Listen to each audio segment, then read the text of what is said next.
Well, the Japanese government and Tokyo Power Company, famous for releasing the information kind of late. Something happens in the morning and you get the information after lunch. But they don't tell you lies. They are just too bureaucratic, and we are asking government to release the information more timely. To ask you, given that there is this huge divergence between the chairman of the Nuclear Regulatory Commission's evaluation of how severe this is, what we heard about yesterday, saying things were about to blow up on us, and what the Japanese government is telling us, are we getting the straight story from the Japanese government?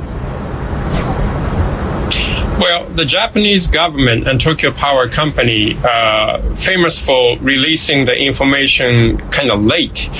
Something happens in the morning and you get the information after lunch.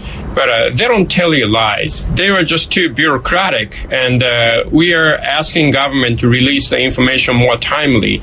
And the Ministry of Education and Science set up a website yesterday so you can monitor all the numbers coming from the radiation.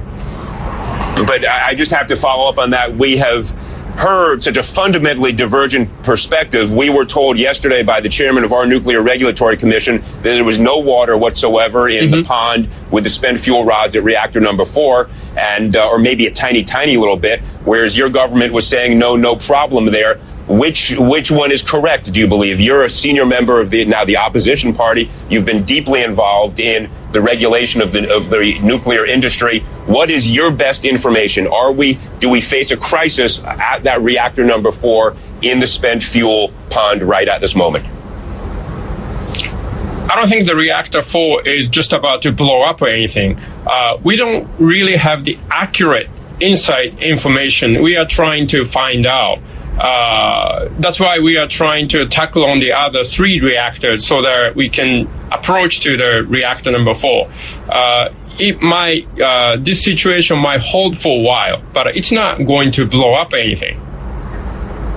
Mr. Carl, questions like whether or not radiation is contaminating the environment in Japan and what levels of radiation might be emanating throughout the environment seem kind of important. So why? Why, if you find something out in the morning, do you wait until the afternoon to tell the public?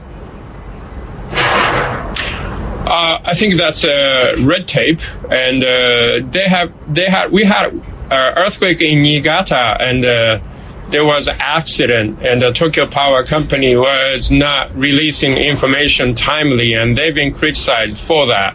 And the opposition have been asking government to release information from the government, not let the TEPCO handle the information. So the government's taking over releasing information. Now the Ministry of Education and Science has set up a website, and I heard the Prime Minister's office doing much more sophisticated website setting up to release all the information concerning the Fukushima first plants. I think it's coming up soon. Let me see if I totally understand. So the government, which you criticize for speaking slowly to its people, might take over communications from TEPCO. So what problems might there be coming from TEPCO then? What level of communication problems are we having from TEPCO then? Well, I think TEPCO might try to clarify with the government before they release the information. And now the government and TEPCO has sort of a joint headquarters for this issue. And the government will start releasing information timely basis instead of TEPCO.